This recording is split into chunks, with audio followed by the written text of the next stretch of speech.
Hello, wonderful friends. Welcome back to another exciting episode of Beyond Autistic Burnout. Today, we're embarking on a fascinating and heart-centered journey with our returning guest, Benjamin Christmas. We'll be diving deep into the world of unlocking inner space, exploring mindfulness, and understanding the unique experiences many of us have. Get ready for insightful conversations, practical strategies, and personal stories that will inspire and empower you on your burnout restoration journey. But that's not all. Stick around because we have a lot in store for you today.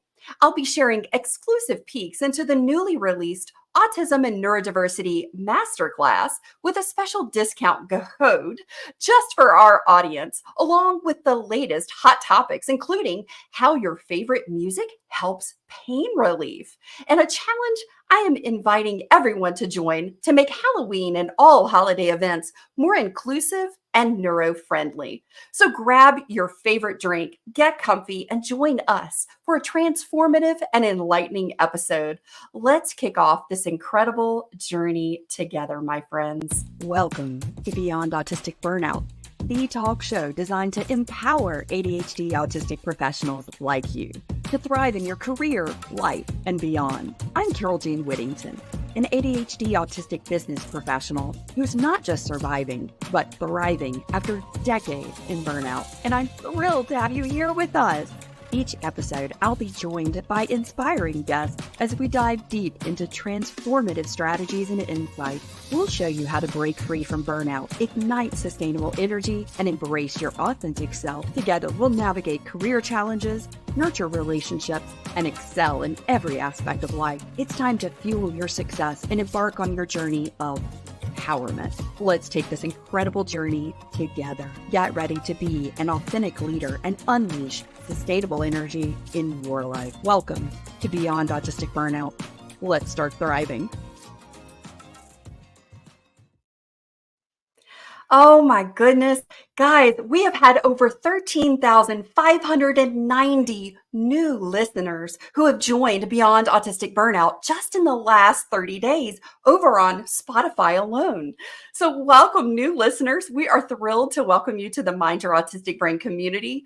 You are joining over 500,000 autistic ADHD adults in over 93 countries who are here empowering their burnout restoration journey. So a big welcome to each and every one of you. Guys, welcome to our live studio audience. If you're here joining us in the chat from LinkedIn or YouTube, say hello, because sometimes we don't know you're here unless we see you pop up in the comments box. And my guest, Benjamin Christmas, and I can see your comments, and we want to be able to engage with you. Remember, this is an interactive show, and we are here to have a conversation with you, not at you. So be sure to drop in the chat box. Let us know where you're joining from, what you're excited about today. And hey, if you hadn't noticed, I got my costume on today because I am Barbie.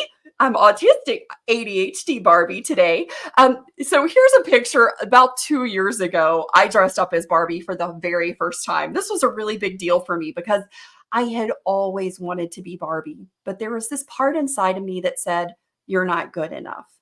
You're not pretty enough. You're not skinny enough. You're not all of the things that make you enough that you could dress up as Barbie.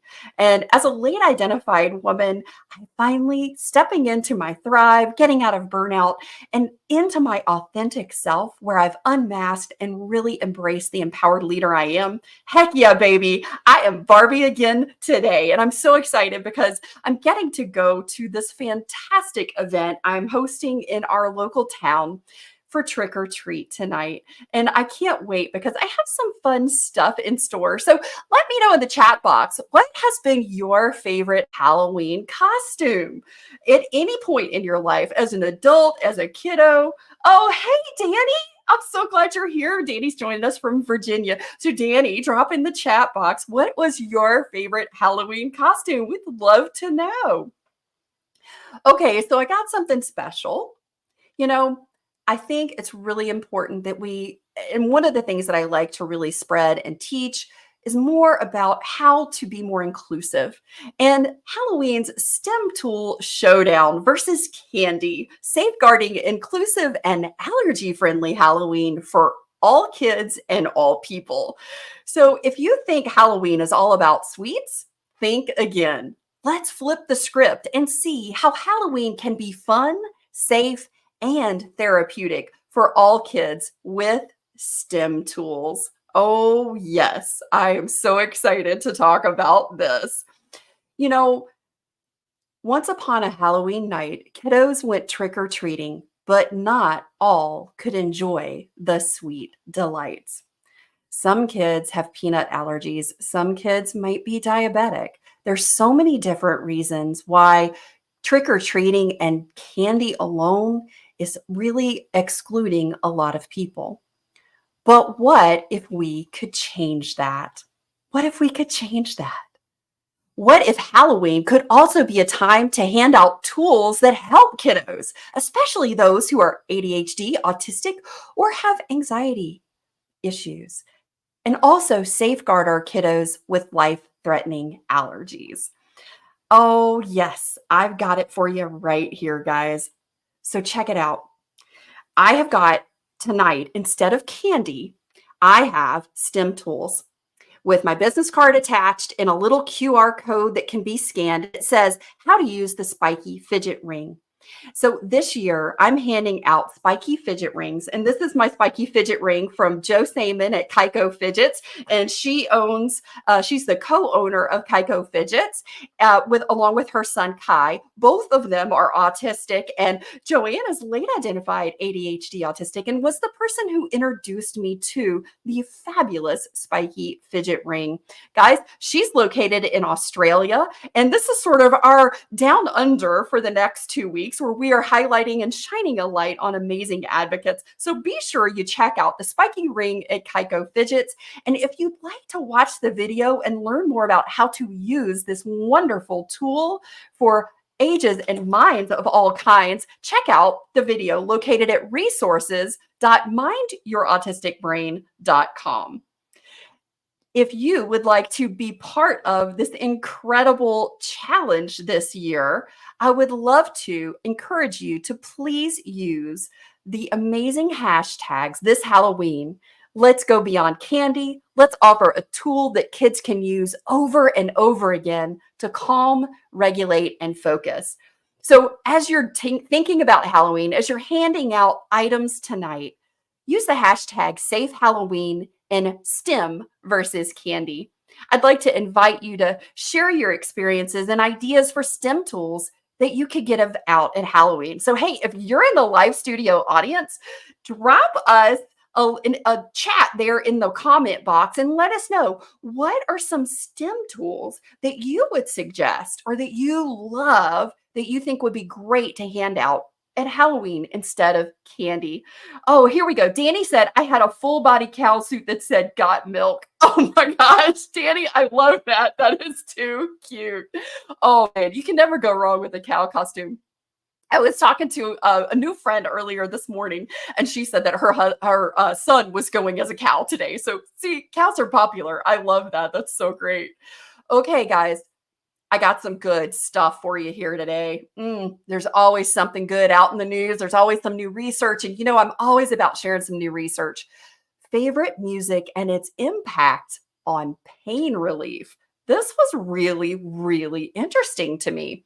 So there's a new study that was released last Wednesday in the journal Frontiers in Pain Research. And it shared that listening to favorite songs could reduce people's perception of pain.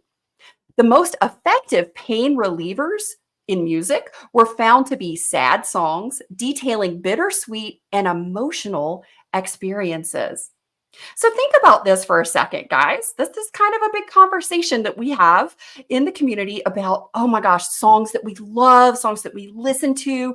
So part of our live studio audience, guys, I would love to invite you to share sort of a song that you love, maybe what you're listening to on repeat right now. Over here in our Unveilers community for our Energize and Restore Experience Day that we had on September 30th, we had a fantastic playlist, and all of our unveilers and all of our ticket holders for that event shared some of their favorite songs.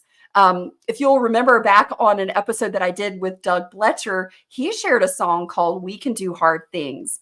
And Laura Van Dyke also shared a list of her favorite songs, and it's in her episode for autistic women that we had earlier this year. Songs and music are such a big part of sometimes how we express our emotions if we don't have the words for it. Because I'm alexithymic, I don't know about you guys, but sometimes I don't always have the words to put with how I'm feeling. And sometimes I can feel these really big emotions and I'm not sure. I have always found that music is sometimes how I can identify or connect with what I'm feeling in my physical body. And it was amazing to me when I was reading this research paper to also see sort of the concrete data that was showing how music can help our pain perception. You know, one of the things that Dr. Matthew Lieberman talks about in his research and his work is how our brain actually shows up and identifies, like if we say, I'm heartbroken, or my heart hurts, or my heart feels broken in this in particular emotional situation, then in our brain, it actually registers as physical pain. So I think it's really important, especially in our neurodistinct community, that we look at so many of us have naturally used music as a pain reliever, as a way to express our emotions or identify our emotions. Oh, hey, James. So Justine Sousa, Suissa, Above and Beyond, All Right Now. Ooh, I'm gonna have to go check that one out. That may be added to our playlist that we got going here in My Dear Autistic Brain. Thanks for sharing that one, James. Ooh, I love that. I always love a good song. So I would love to also let you guys know next week to continue our highlighting of the amazing Autism and Neurodivergent MasterClass rock stars, Rachel Rowe, the CEO and founder of Autism Camp Australia, and the absolute genius mastermind behind the Autism and Neurodiversity MasterClass, will be our guest next week as we continue shining a light on all our autistic advocates down under. So I've been sharing and letting you guys in on little clips from some of our rock stars because I'm so thrilled to be a part of this masterclass. This week, I would like to highlight Chris Bonello. Chris is also known as Autistic Not Weird, and Chris is a British autistic advocate, an award-winning writer and international speaker, also a novelist and a former teacher. In 2015, 4 years after receiving his autism diagnosis at the age of 25, he launched Autistic Not Weird to share his insights from both a personal and professional perspective. So let me share Chris's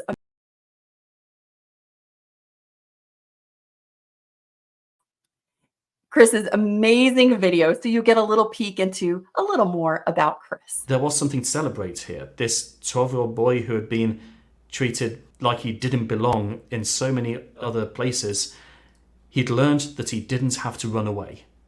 And sometimes that is what getting inclusion right looks like.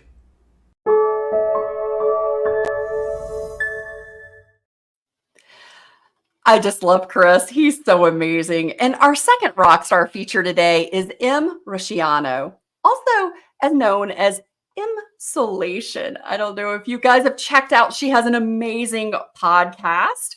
And Im is an Australian writer, singer, stand-up comedian, self-titled maximalist, power queen. I love that. Neurodivergent magic brain, lover of the absurd, and host of the award-winning podcast Insolation. Im was diagnosed as an ADHDer at the age of 42 and autistic at age 43. In 2023, Im addressed the prestigious National Press Club of Australia on the subject of ADHD.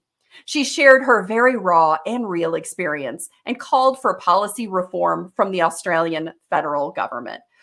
Oh my goodness, guys, you are going to absolutely love this video clip from Im. When I heard this the first time as she was speaking, I'm going, yes, yes, yes. And I was also just laughing when she talked about somebody having less brain cells doing better on like executive function tasks. So guys, I'm going to take it over here, let you listen to this incredible clip from the Autism and Neurodivergency Masterclass from Autism Camp Australia featuring Im Rusciano. Like it's all the things. And I know that when I was working in corporate environments, in radio, in telly, And even just in high school, I now understand, like I would look around and be like, I was really good at hard stuff and really bad at easy stuff. And I would look around and be like, why am I struggling so hard right now just to do this thing that I know that dude over there has got half the brain cells I have? This guy is doing the thing. Why don't I just sit and do the thing? But it's because of the fluoro lighting, and it's because of all the kids talking around me, and it was because of the alarms going off outside, and it was because the teacher was talking, and it was because somebody had music on in another classroom, and it was because I was already challenged. And then on top of that, I have ADHD, but I was undiagnosed. So my executive function, that part of my brain is not really functioning. So everything's against me. And still, I was like slogging through it and being told, just try harder, just try. If you would just try.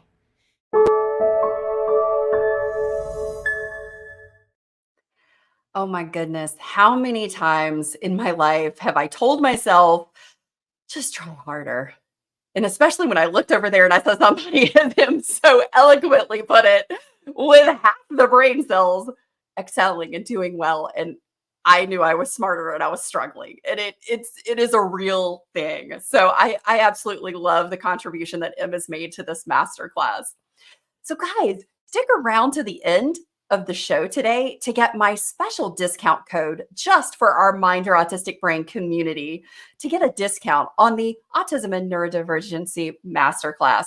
Our Spicy Pepper VIPs got access earlier today. So if you'd like to also get early access to discounts, burnout, workshops, and more, sign up at our website at mindyouautisticbrain.com to join the Spicy Pepper VIP email list and never miss out on all the goodness I love to share every month.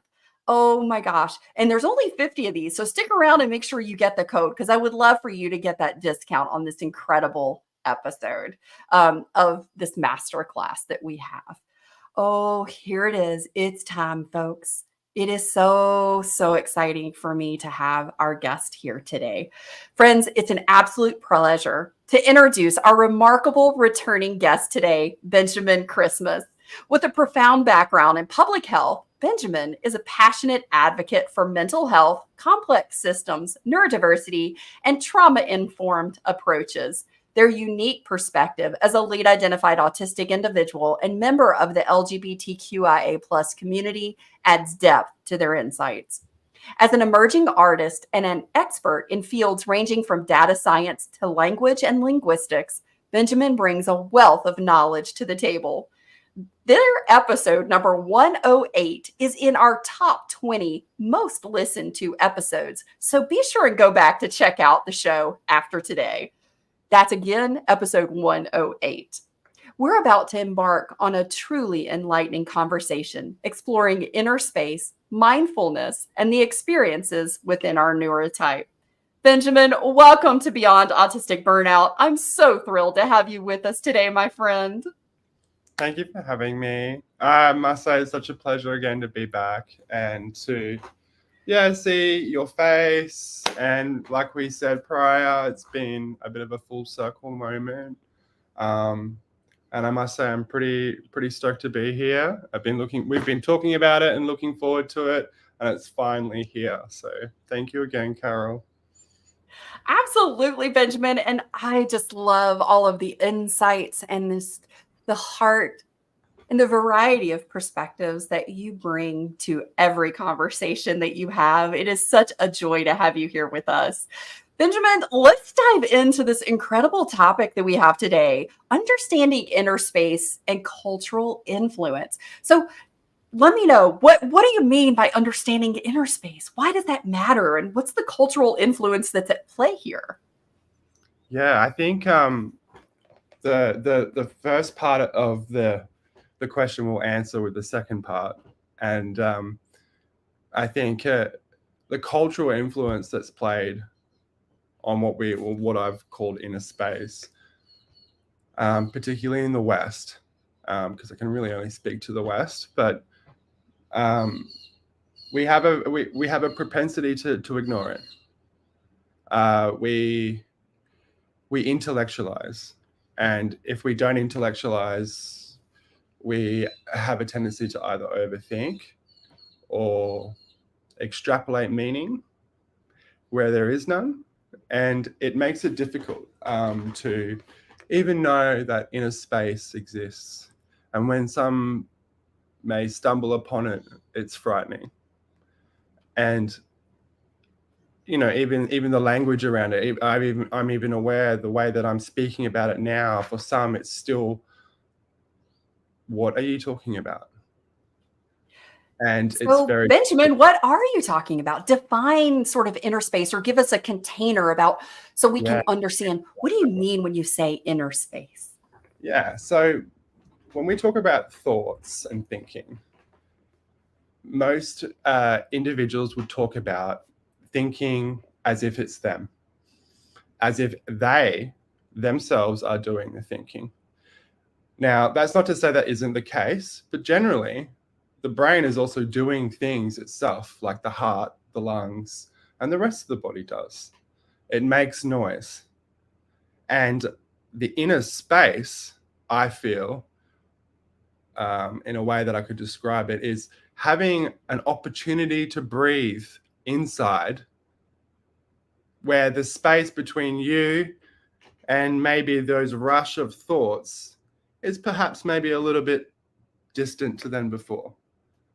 There's a little bit more breathing space. There's a bit more of a gap between you and that onslaught that most people, I feel, at some point in their lives, and some for all their lives, deal with. It's just the that sort of inner working that when you sit and you're thinking about things and you're not necessarily paying attention to the external world, that there is your inner space.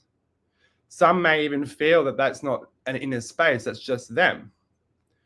But if you don't know that something like that exists, we've got to kind of name it, give it something to talk about it, and kind of categorize it, give it a label, so that we can then describe it to other people that might not be familiar. So when I talk about or think about inner space, I think about not even if we close our eyes and we are in this moment just thinking, that's the inner space, the thinking, and you seeing the thinking. That's all. Ah, yes. To all of you unveilers out there in the Unveiling Method program, you are very, very aware of what Benjamin is talking about, because in phase 2 of integration, we move into the self-care plan from the inside out. And the second thing that we do is we move into something called the thought thermostat. And we talk about our thoughts are not us. And for most of my life, and most of us, we're black and white thinkers, and we're trying to do all of the things we think we're expected to do. And so there's this part of us that feels and believes that our thoughts are us. And we have, the average brain.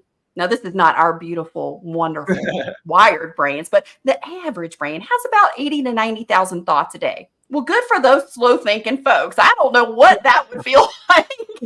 I mean, I'm more like 180,000, 270,000 thoughts a day in my autistic ADHD hyperspeed brain. Very much so, yes. And when you have that many, and there's so many coming at you, it's like they move so fast you can't grab them. And then you do grab onto one, and then it's like, oh, then that's accurate. That's what's real. And then you follow that thought down the rabbit hole, and then you get, the emotions, then the physical nervous system response to whatever the story is that you tell yourself about the thought that you've just had.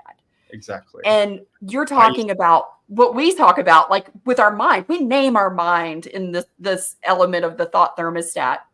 And so mine's named Wilhelmina, after my Cabbage Patch Kid. Yes, mine's Steve. I love that. And it's like, okay, hey, I know you're trying to keep me safe, and you're not trying to really be mean and keep me in this negative, frame or whatever it is that I'm thinking. And I appreciate that. But this is where we start to disrupt it. And this is a lot of what you and I are talking about today, is like getting a little bit of that perspective on your thoughts, and also going like, hey, Wilhelmina, girlfriend, I'm so glad you showed up trying to help me today, but that's not how we roll around here anymore. Yes. I love that you personalized it too. It in a way, it's that label again. It's giving something, and you're able to then see it and give it some meaning that you weren't able to assign before because of it wasn't labeled, it wasn't given a container. It doesn't mean it's always going to be that label or that container. And I was thinking just before, just how you were talking about the rush of thoughts. You know, for me, the metaphor that comes to mind is almost as if, you know, you've been trying all day to catch a fish, and I would be, you know, trying to catch one of them, and eventually you would catch one, but it's not actually a fish, it's another boat, and you get pulled along, you know, and then that's it. Your day's gone. You've lost everything now because you've suddenly found yourself what you thought was fishing. Now you're in the water and you're actively drowning. And it was honestly, like, I really appreciated seeing the one of the clips from before, because I very much related to, I can do the hard things. The things that people try very hard to do in their lives. And this is never to weight something as more or less. It's just different. Because what's hard for me is easy for others, and vice versa. And if we were to get into the whole, you know, it's not going to actually have a decent conversation. It's just going to be a binary. But the idea for me as well was the frustration, and then you have rumination already bubbling away, right? Like, so you have yes, like weighted boots pulling you down in the water. I used to say it was like spinning plates, you know, and you're always spinning plates, but you're also, I don't know, juggling and spinning plates. Standing on one foot. You know, and it would get to a point where you even just a quick breath, everything would come tumbling down. And yeah. I think that's a really good, you know, sort of way of putting it, when things have always been, for me and a very large number of autistic and neurodivergent people, the hard things are easy, the easy things are hard. You know, what a way to put it. Spiky profile. And, you know, kind of like what Em said in her video. She was like, I'm sitting here looking at somebody with like half the brain cells doing this stuff, and I'm just like, why? Yeah, and I can't do the easy things that people can just do.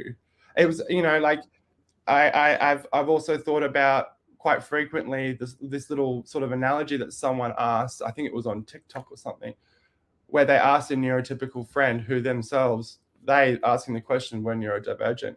And they asked a neurotypical friend, you know, when you're trying to implement a habit, you know, a good habit, so like brushing your teeth more regularly, I don't know. And do you think about every single step? Do you think about the A to the B to the C to the D to the E to the F? You know, and I'm talking like getting up from the bed to getting pants on or what have you, to having a drink of water, to getting to the bathroom, to then doing the brushing of the teeth, making sure that you put enough you know, that's the degree that we go to. And he said, no, I just do it. It's just done. The intention is put out there, and usually it carries out.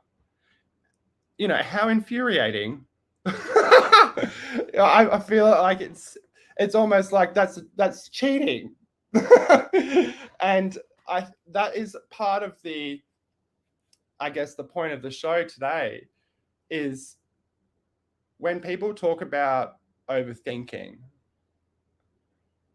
many, or even the people overthinking, myself included at some point, maybe even yourself, Carole, the general sort of feeling, even the way we would describe it, deal with it, talk about it, laugh it off, everyone did it. And it was normal to stuff it down. It was normal to almost allow this gigantic ball of like wool that's all tangled to get inevitably larger and larger and larger and larger. And it was all like, it's fine. It's literally that dog meme in hell. It's fine. And as it's rolling over you, engulfing you and absorbing you. I'm fine. You know, that's no, really, I'm all good. And for me, I guess the elephant in the room was was always the thing that I had to bite on the bit. You know, like I could not deal with the fact that we would never address major things that, you know, for me, it's like everybody that I knew in my previous life, I'd probably like to say, but also going forward, rumination and overthinking in my older life was very much just a part of life. So it wasn't even a thing that you would go seek help for, because the consequence of the overthinking is what you would go seek help for. The anxiety, yeah, the depression. And that also infuriated me. Why would I seek assistance for something that was a consequence of the very thing that was the problem? So if we go back, we're never addressing the actual problem so often. And I love that we're having this conversation today. So like we've started kind of moving here, but I want to really like strategically move us to this part of the conversation. And that's, what are some of the nuanced differences and experiences between neurotypes? Because, you know, like you mentioned a few minutes ago, it's overthinking is like that's our norm. That's our experience. That's what we know. So the default is, well, that's how everybody experiences it. They've just figured out how to navigate it somehow, and I haven't. So we show up with a lot of shame and guilt and a lot of like, I'm failing at adulting or being a human. So what are some of the biggest differences that you've found when we're talking about inner space between neurotypes, Benjamin? I find, ironically, the neurodivergent experience and the description of people's internalities, like the internal environment, or you know, some sort of media have called it mind palaces, or something akin to having these places that the neurodivergent experience very much is akin to that. I think it's the fact that the cognitive dissonance that we've been given has been that the norm, which is not this, not the vividality that most experience of in a neurodivergent way. The norm is, well, we don't even worry about that. And if you are overthinking, well, suck it up. So there's not even any sort of internal appreciation or observation. And then when it's spoken to, it's shut down. So, you know, we're only really coming into ourselves as a community in the last, I would say probably the last 3 years since COVID. And that's because it's been a forced thing in a good and in a bad way. But the idea of it is that we've had to really push ourselves to seek out other neurotypes that are sharing the same internal experience, because we haven't been able to find people that they either pathologize it, they say it's abnormal, it's not medical normal. Deficit, like it's now we're just not like, we're below standard. And there's also there's so much stigma, you know. I remember reading a great article about a researcher in trauma who was also a licensed psychiatrist who was running some studies in bipolar and schizophrenia to help individuals actually talk to certain parts of these personalities that they were experiencing in a way where they were actually reorientating themselves to actually realize that this is maybe advice or information I needed to actually hear and maybe integrate. And as soon as this certain approach actually yielded some really amazing results, because there was no pathologization. And the rumination, I think the overthinking is a consequence of the various neurodivergent experiences, of the various neurotypical experiences when it comes to PTSD, stress, and, you know, acquired neurodivergence. All these things in the ways that are specific to them, because you do have a variety of experience, they all generally inevitably lead to a ruminatory experience. Because the way goodness, yes. You know, like, it's a normal, I would almost prescribe it normal. Yeah. And two, like Benjamin, we've talked about this before, when you actually look at your environment and when you don't know that the way that you process and perceive the world is different from other people, then we also begin overthinking as a result or a consequence of the impact of our environment. So when somebody says, why are you doing that way? That's weird. Why wouldn't you do it this way? Then we begin from that point forward. Then we are overthinking, oh my gosh, am I doing that the way that people expect me to? Or am I thinking or saying something? Am I dressing? Am I speaking? All of the things. Am I doing it the right way? Or in conversations, like, let's just start thinking about all the times I've laid in bed awake at night, replaying conversations in my head going, dear gosh, did I get it wrong? Did I offend someone? Was I rude? Why did their energy shift like that in the middle of a conversation? Just absolutely mortifying energy, like it was.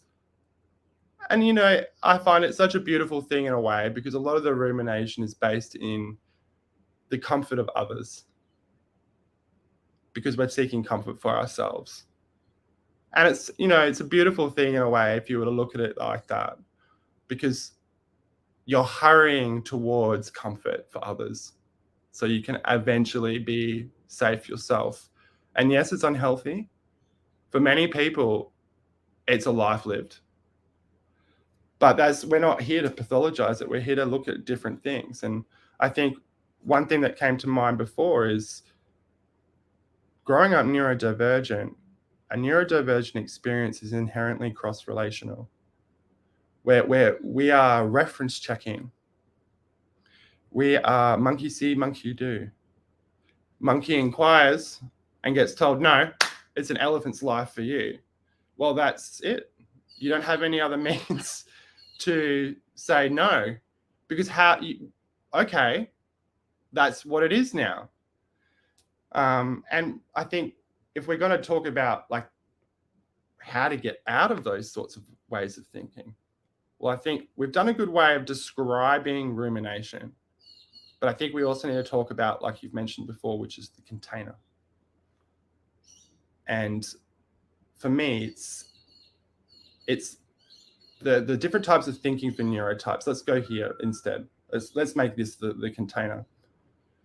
We have a real vivid, so some people would talk about it like in a cinematic type of experience. My sister and I, she used to say that she would have channels when she would be dreaming. She could just change the channel. And I have almost a simultaneously parallel cinematic experience happening in my head. It's not necessarily thought about or given any energy. It's just there. And if I want to pay attention to it, I can. But there's also a lot of people that do not have any internalities. So much of their thinking is motion. It's emotion. It is a sort of bodily experience.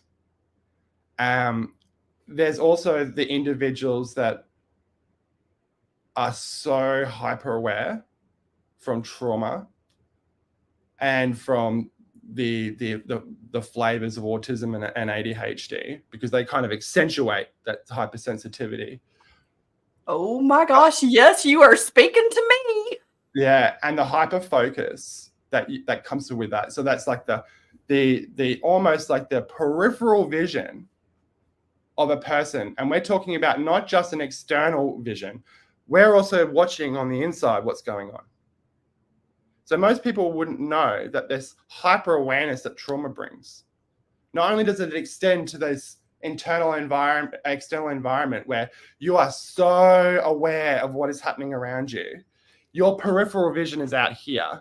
It's 270 degrees, but that's the same for the inside. And so you can imagine if you are ruminating at that stage already, you've exposed, inevitably you end up in a worse place, because now the degree of exposure to that internal rumination is even more so. And it's my gosh, yes. And you're not just talking about like the reflective rumination of like all the things that have happened in the past and experiences that have informed where I am today. But then there's this other side to it where I'm then, because I have had trauma and because I've had this experience in life where it didn't feel safe for me to make my own decisions because somebody was telling me it was wrong, I then move into future predictive thinking, which is its own thinking trap. And then not only am I ruminating and replaying all the conversations, all the experiences, I'm also pouring my energy into trying to keep myself safe for anything I do moving forward, but I'm never present in the moment. I'm missing the actual moment. And this is really all I have, because the rumination is just a memory, which is also very inaccurate. It's subjective and it's clouded and shaded by so many different lenses. And then the predictive thinking that I think is going to help serve me is based on my experiences, but only what I remember from the experiences. And who's to say that's accurate? So I could just be wasting all of this energy. So Benjamin, oh my gosh, what are some practical strategies? And Edna, thank you, Edna, for this kind of leading us here. What are some practical strategies that we can use to sort of observe our thoughts? How do we start to unravel the giant ball that may be consuming us in our thoughts? I just had a thought before as well with thinking is the rumination as well, I would feel, with the predictive thinking as well. Much of the rumination, I feel, is a backlog for neurodivergent people. It's an error log. It's a bug report. It's a constant event log that we get to ruminate to go over. So it's an additional thing that we have to almost process. And it makes it difficult to even strategize in a way that, like you say, where do you pass? Where do you start to begin to unravel the raveling that is you? And I think the key point that I must probably be very prescient about for individuals who want this is that you cannot ever work in shame. You have to never work in a place of frustration. You can never work, and by this I mean the inner work, like the work that say you're like, I'm overthinking. Like you're at your wit's end, right? Like, and this is how it got for me. Like the overthinking was so bad. It almost felt like the letters were appearing in front of my eyeballs and I couldn't actually see anything, you know? And I know this is the thing, right? The practical steps, like give me the meaty bit but the thing is the setup has to be good. I know, like you have to have the on-ramp, right? And the on-ramp. See, this is why I love you. You are so brilliant. This is one of the things. And you're talking about one of the linchpins when we talk about that integration step from that self-care plan from the inside out. The very first thing we do is reflection work. And we're actually engaging those mirror neurons for self-love and compassion. We have to set that container because, like you said, we can't even begin to slow down the thoughts to even change anything without the right foundational piece. Because if we come to it with shame, we come to it with guilt, we come to it with this like high level of anxiety that I can't make a mistake, then we're just like going down the same slope. It's just slicker and it goes faster. Exactly. So the snowball gets bigger, right? So it's like, I need exercises now. Okay, hold up. Right. We always want the stuff. Exactly. It's an ADHD thing, right? I wouldn't know anything about it, Benjamin. But the idea, I think, for me is like we are such great learners, right? And much of the learning has come from observation and through segmented learning, where there's lots of gaps as well for things that should have been there at the very beginning. So I like to think of this exercise and these sets of ideas, because this is what they are, is that we are almost kind of hooking into that natural strength of observation that we have. And we are actually empowering ourselves to not feel as if I need to stop something. So this is the point. You if once we extrapolate it further, and particularly come the next podcast when we've actually gotten this idea out, is that when you're trying to stop something, majority of the time when you try to stop overthinking, what does it do? You've added another. Oh my gosh, it exacerbates it. It actually makes everything bigger, because then we get into the like, oh crap, I'm still doing it and I'm failing. And then it's like one more thing that we're not doing right. And what does your nervous system do when that happens? Exactly. And you have intrusive thoughts. You have and it's like, okay, like, but how do I get out? And what you're saying is like, how do I get out of my own head?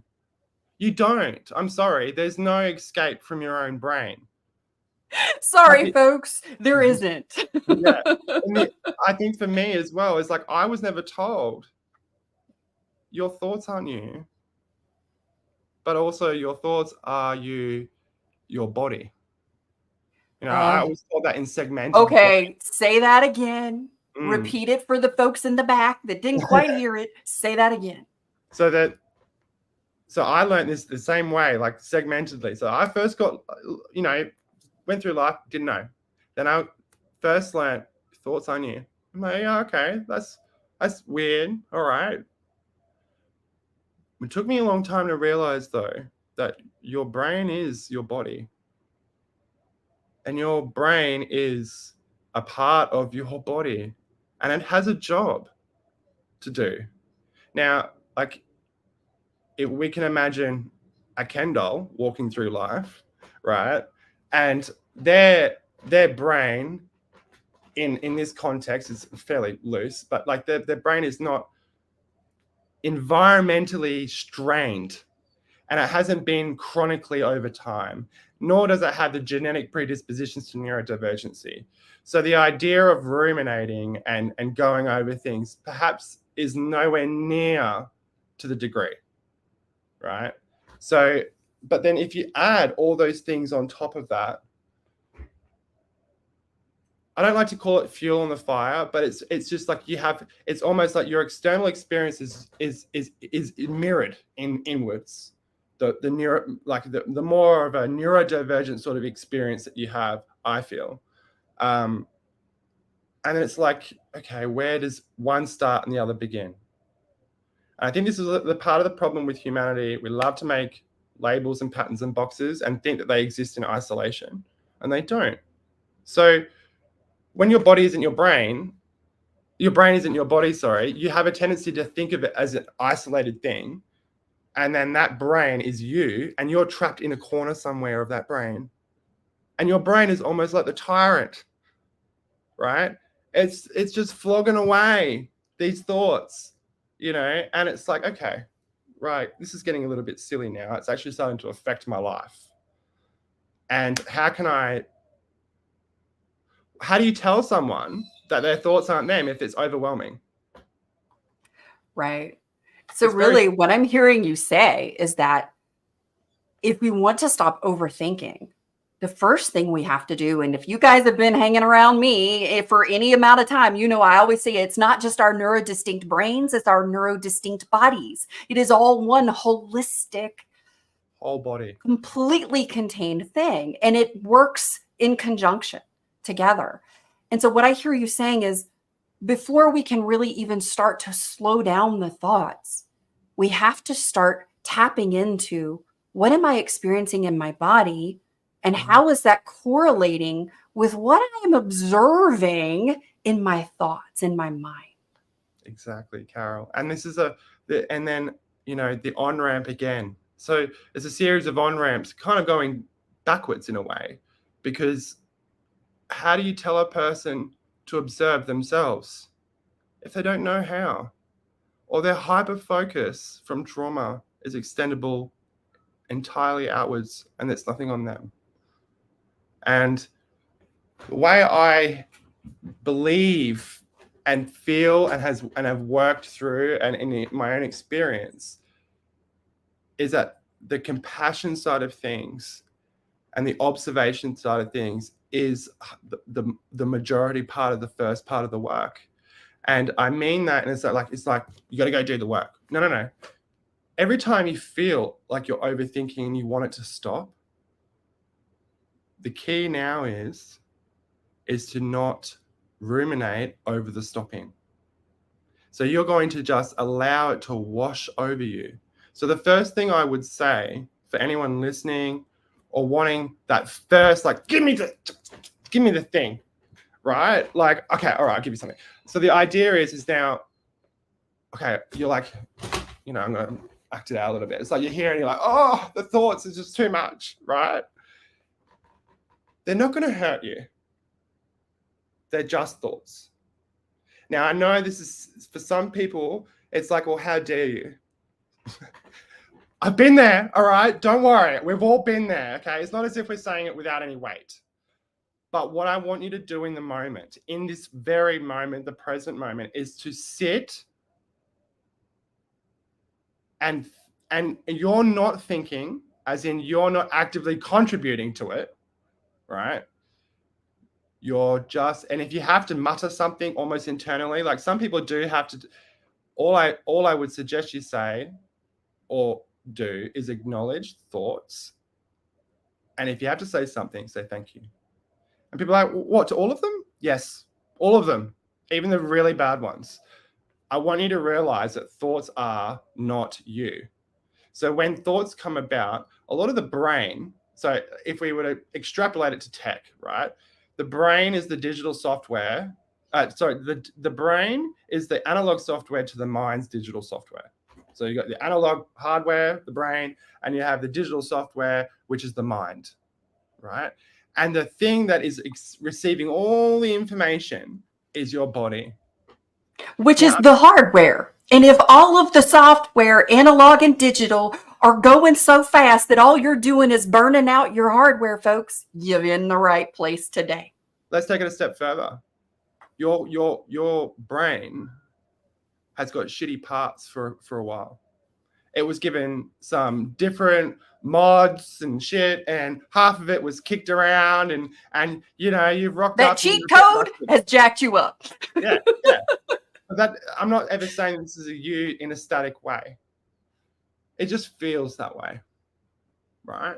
And naturally, your brain is going to translate that, albeit garbled, because of the epigenetic factors, because of your trauma, because of and I even like using the word trauma because of the connotation.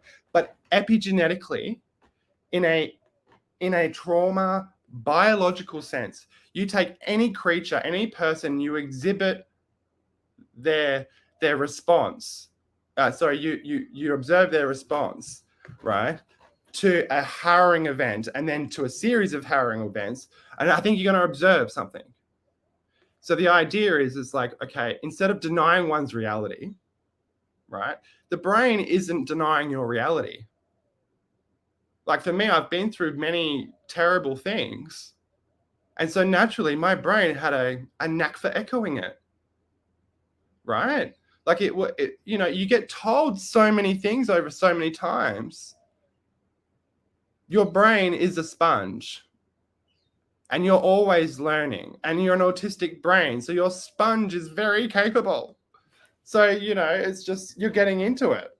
And so when you're sitting there and you're thinking like, you're holding on for dear life, like, oh, the thoughts, I want you to realize that a lot of that is just information.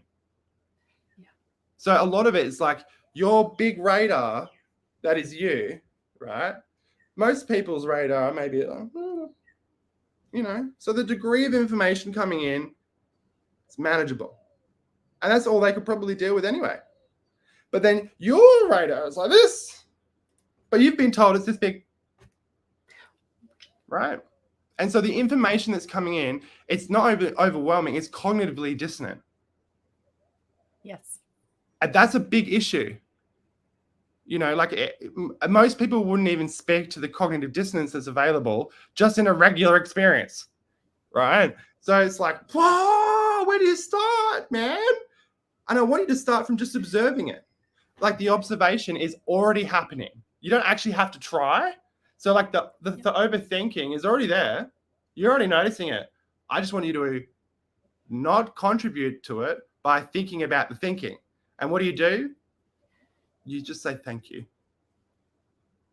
I love that.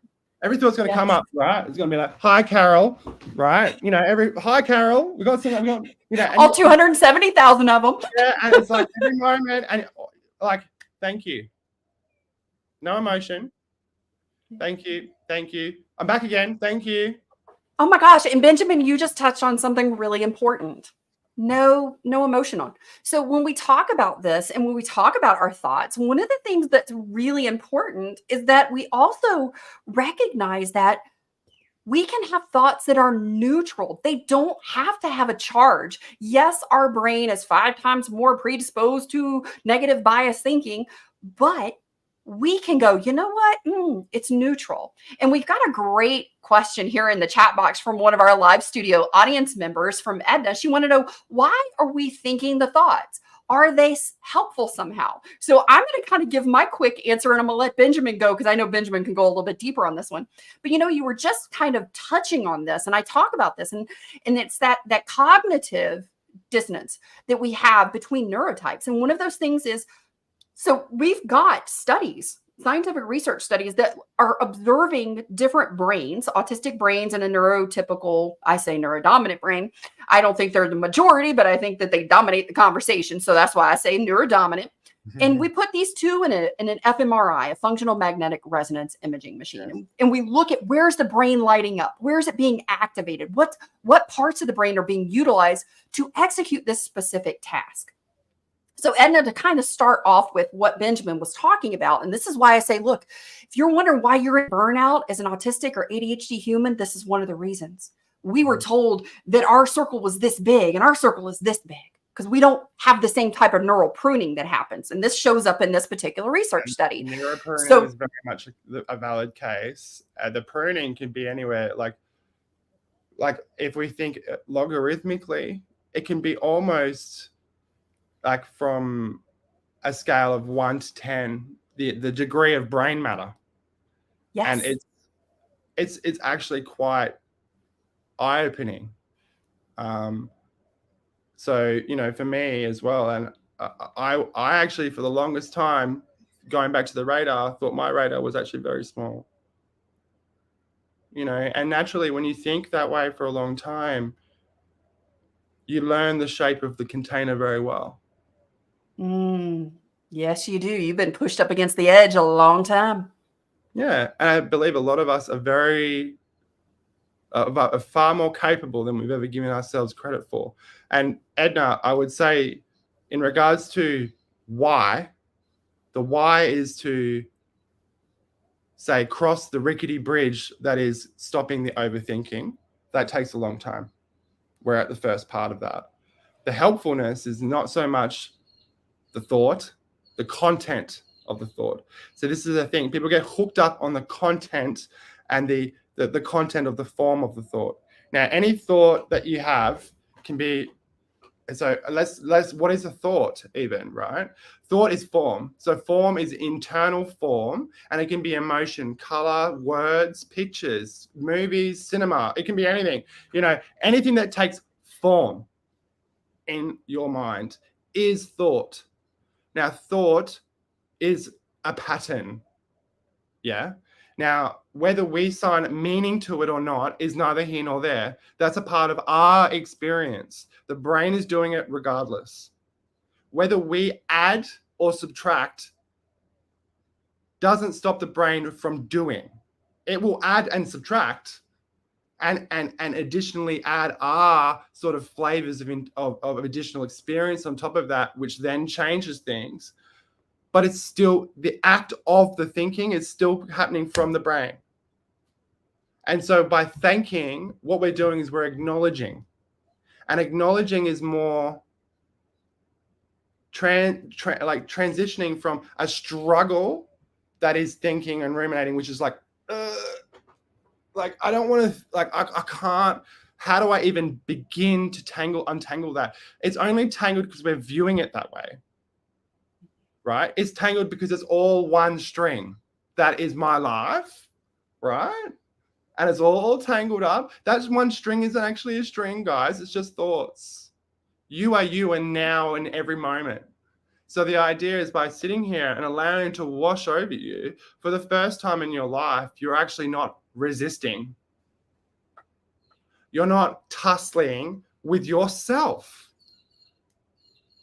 That's what it is. Like, you're giving yourself an opportunity. It's like your brain for the first time would be like, bleh! That's what it'll do. It will just vomit out all this stuff, because in a way we've kind of given it such a small little nozzle, right?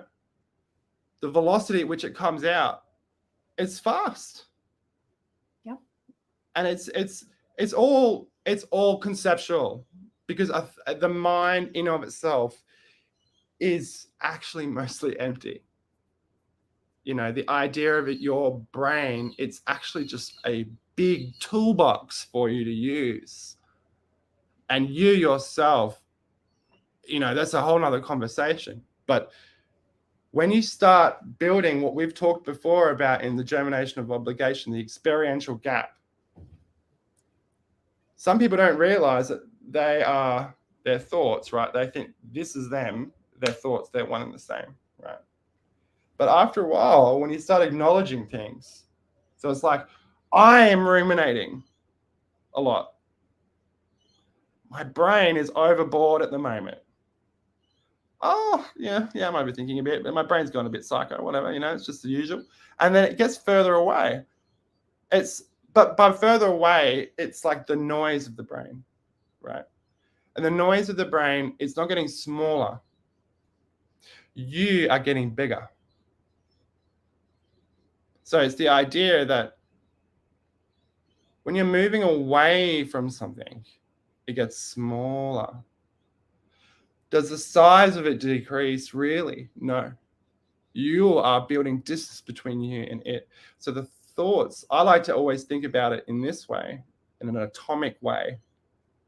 An atom in of itself is 99% space.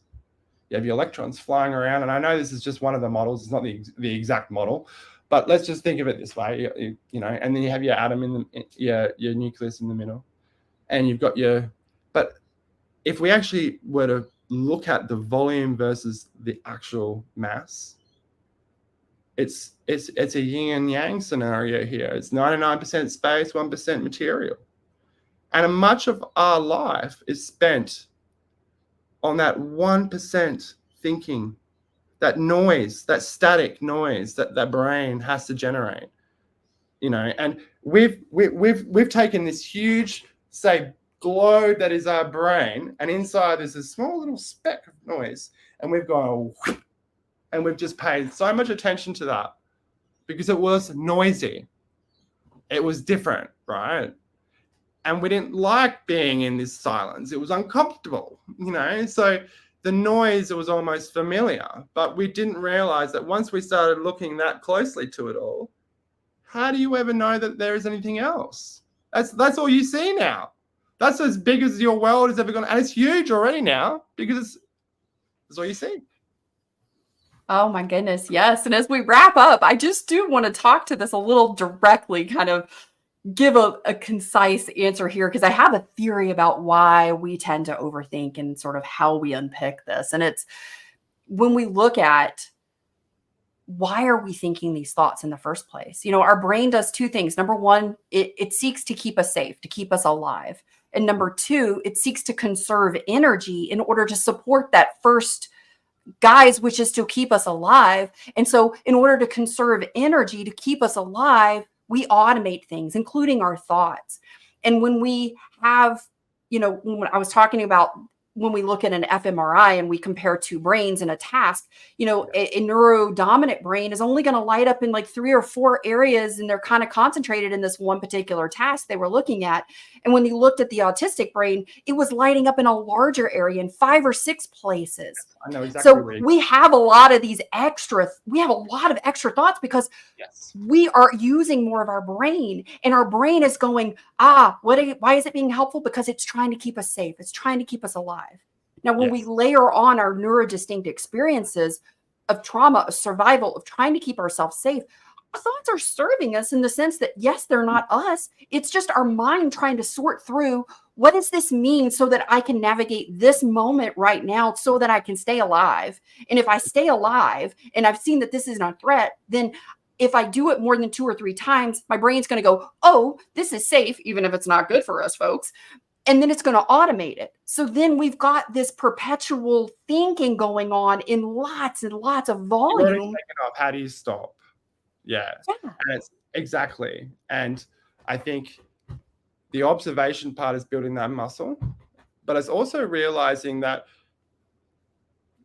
it's what we assign thinking. So generally when someone talks about rumination, they think, when we talk about it, it's generally based in negativity. So I think if we were not in the actual exercise in the person, but thinking in of itself is emotionless. And when it is worthwhile or intentional, it's actually enjoyable. The rumination part of it is the uncontrolled traumatic response to the environment and the internal response in the environment, because your own internal environment can be hostile.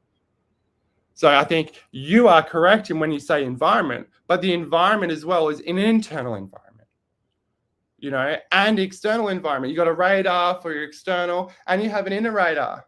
And if your inner radar has lots of angry people telling you and echoing everything that's ever been said to you in a negative way, and you're ruminating about it, yeah, it's going to feel shit. It's going to feel crap. It's going to feel something that's going to be like, how do I? I'm doing it wrong. I'm failing and all of this stuff. And we become our worst enemy because we can be so mean to ourselves and our own thoughts.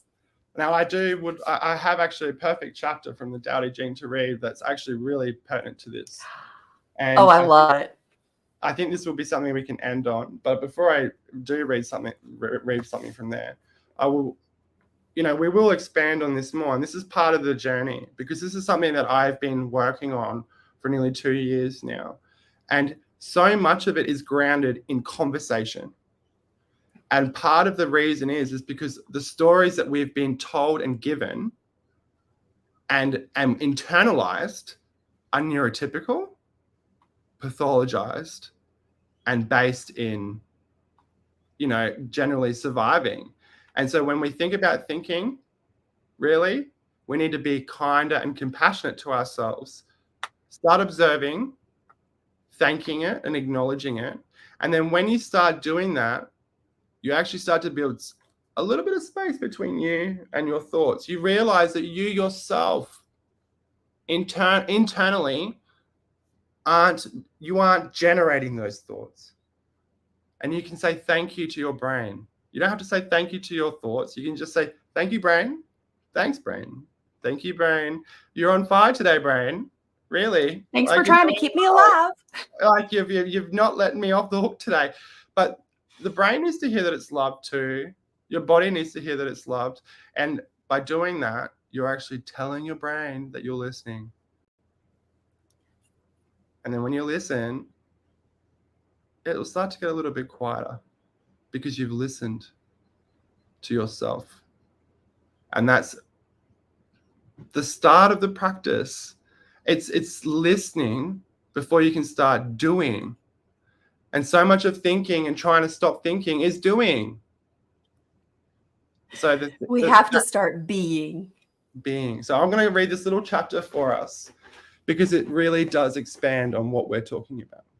So this is chapter 36 of the Tao Te Ching. If you want to shrink something, you must first allow it to expand. If you want to get rid of something, you must first allow it to flourish. If you want to take something, you must first allow it to be given. This is called the subtle perception of the way things are. The soft overcomes the hard. The slow overcomes the fast.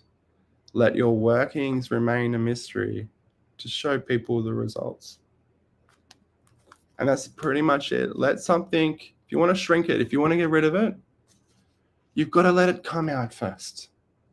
You've got to let it have its moment, and then it will go. Don't try and do it before though, because that's a fight you'll never win. It's like trying to stop thinking before thinking has already happened. It's not going to happen. So let it go, and then you'll be able to, and be kind. It's like letting go of the need to have to analyze all your thoughts. as autistic people, the need to analyze and catalog and log. You don't need to do that with yourself all the time. You don't need to. And I'm giving you, whoever's listening, permission. You don't need to. Sometimes you can just say, that makes no sense. Thanks, brain. Moving on. And that's it. Oh, that is the best. I love it so much. Thank you so much for being here today. Thank you for sharing some insights around overthinking, how we can start to approach our thoughts from a place of creating inner space between ourselves and our thoughts, and so much more as we really dove into setting a foundation, because we are going to have Benjamin back for another episode to go deeper, because he has some exercises and some other information that's going to help take this to the next level. And I love that so very much. So as promised, guys, the Autism and Neurodiversity MasterClass can be accessed at autismmasterclass.com. The discount code for the first 50 people here in the Beyond Autistic Burnout and Mind Your Autistic Brain community, the discount code is Mind Your Autistic Brain MC. That's a capital MC. And if you're a part of that spicy pepper burnout VIP list there at Mind Your Autistic Brain, you guys were receiving this earlier today in an email. So there may not be a lot left, guys. If you're listening to the show today, make sure you go get that if you are interested. This is a wonderful discount that is available for this fabulous course at autismmasterclass.com. The discount code again is Mind Your Autistic Brain MC. And as always, be sure that you go and take that quiz to identify how spicy your burnout is, so that you can get the first steps to burnout restoration for your spicy pepper level and begin restoration today. Over 500 autistic ADHD adults have taken the spicy pepper burnout quiz, and the majority of results are showing over 38% of our ND population who takes the quiz is experiencing a level 4 habanero spicy pepper burnout. You may be asking, what's a habanero pepper level 4 burnout, Carole Jean? Well, some of the things that you might be experiencing, and if this is you, make sure you go take that quiz to find out for sure. Time blindness increases, and challenges with task execution or completion become a daily experience. Physical symptoms from my internal warning list are more prevalent and consistent, such as migraines, GI distress, overwhelming physical exhaustion, and brain fog, just to name a few. Executive function challenges are very noticeable to both you and those around you. This can also be where you experience very little emotional regulation, and you can get very agitated, or maybe you easily cry. You know, a lot of what Benjamin and I talked about today with that overthinking can also be something that could be coming up for you right now. So guys, gratitude flows as we come to the end of another incredible episode of Beyond Autistic Burnout. Thank you for being part of this empowering journey. I'm Carole Jean Whittington, and I'm inspired by your commitment to growth and restoration. Keep applying these insights to your life, and remember, we're here every step of the way together. Share this podcast and talk show with others who could use a boost of empowerment, and let's create a ripple effect of positive change in the world. Until next time, take care, stay energized, and keep thriving. Thank you so much, Benjamin, for being here today. This has just been amazing. Take care, guys. And we appreciate all of our studio audience members, our questions, our comments, and all of the amazing things that you share along the way in this interactive and engaging community. Take care, guys. Bye-bye.